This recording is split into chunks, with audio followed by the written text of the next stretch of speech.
সারাদিনের ছোট্ট ব্যস্ততা কাটিয়ে আজকে দুপুরবেলা বৌদিদের বাড়ি নিমন্ত্রণ খেয়ে ওই বৌদিকে নিয়েই চলে গেছি নবদ্বীপের ফেমাস সুভাষদার চায়ের দোকানে চা খেতে। সো হ্যালো এভরিওয়ান, কেমন আছো তোমরা সবাই? আশা করি অনেক ভালো আছো, আর তোমাদের ভালোবাসায় আমিও অনেক ভালো আছি। আর তোমরা কে কে নবদ্বীপের সুভাষদার দোকানে চা খেয়েছো সেটা অবশ্যই আমাকে জানাতে ভুলো না। যাই হোক, সকাল সকাল ঘুম থেকে উঠে দেখি বৌদি আমাদের বাড়িতে এসেছে কোনো এক কারণে। তারপর বৌদি মায়ের সাথে গল্প করছিল, আর এইদিকে আমিও ঘুম থেকে উঠে পড়েছি।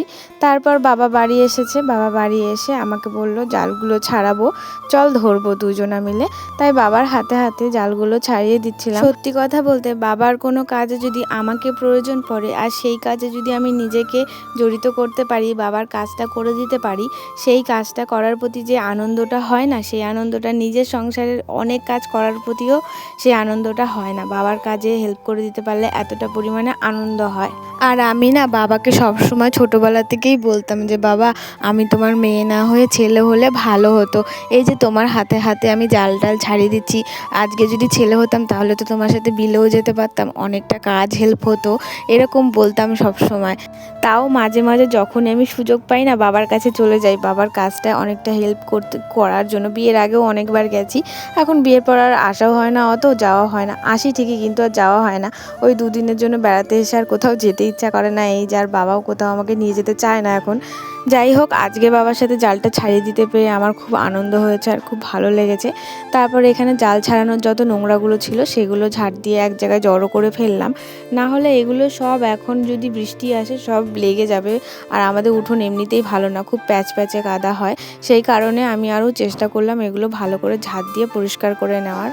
তারপর দেখো জাল টাল ছাড়িয়ে এখানে ভাত খেতে বসে পড়েছি। আর এখানে মা করেছে জ্যান্ত মাছের চচ্চড়ি, আলু দিয়ে করেছে, কাঁচা লঙ্কা দিয়ে। আমাদের ওই বাড়িতে যেরকম গুঁড়ো লঙ্কা খায় আর এই বাড়িতে সবসময় কাঁচা লঙ্কা খায়। তো হেভি টেস্ট হয়েছিল, তোমরাই দেখলে। পাতে একটাও ভাত নেই, সব পরিষ্কার করে খেয়ে নিয়েছি।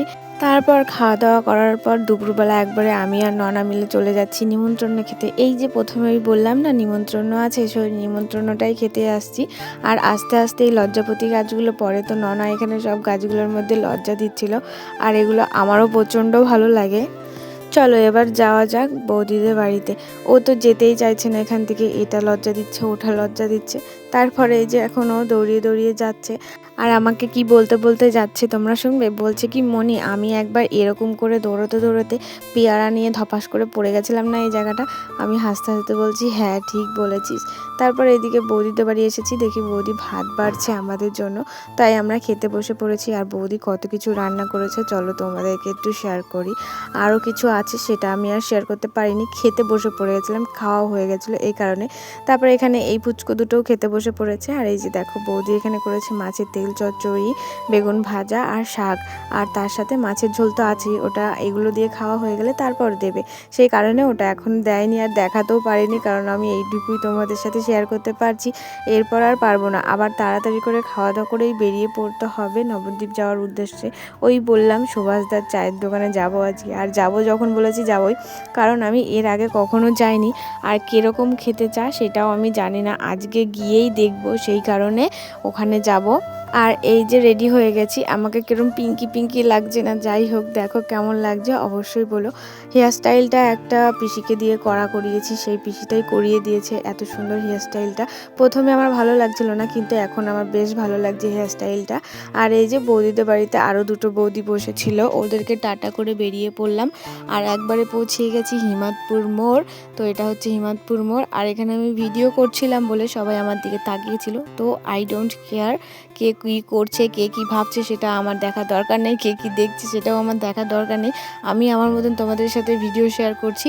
আর এখানটায় হচ্ছে দুষ্টু মিষ্টিদের বাড়ি আছে, বড় ইউটিউবার, তো ওদের ভিডিও আমার খুব ভালো লাগে, তাই আমি এখানে বৌদিকে বলছিলাম এই গলিটার মধ্যেই দুষ্টু মিষ্টিদের বাড়ি আছে, এরকম বলতে বলতে যাচ্ছিলাম। যাই হোক, তারপরে যেখানে যাওয়ার সেখানে এই যে পৌঁছিয়ে গেছি। বৌদি ওনার মায়ের জন্য কিছু খাবার দাবার পাঠিয়েছে এখানে, তো এখানকার একটা দাদা যাবে, সেটাই ওই বৌদি দিতে এসেছিল। আর আর আমিও পৌঁছে গেছি। এসে দেখি বাড়িটা খুব পরিষ্কার পরিচ্ছন্ন, খুবই সুন্দর গোছানো। ছোট্ট পাড়া জায়গার মধ্যে বাড়ি, কিন্তু খুব সুন্দর গোছানো, পরিষ্কার পরিচ্ছন্ন। আর এই যে সুভাষদার চায়ের দোকান। তো চলো এবার চা আনতে গেছে জেঠু, এক্ষুনি চা নিয়ে চলে আসবে। আর দেখো এইটুকুর মধ্যে মানে সন্ধেও হয়নি ক্লিয়ারভাবে, তো কত লোক এসেছে।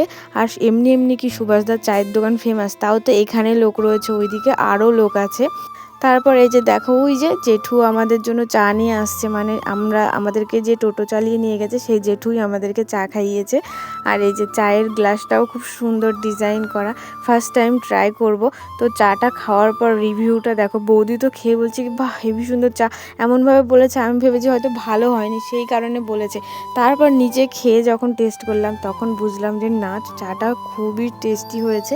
তারপর ওখান থেকে চা খাইয়ে বেরিয়ে বৌদি আবার আমাকে দুটো চপ খাইয়েছে।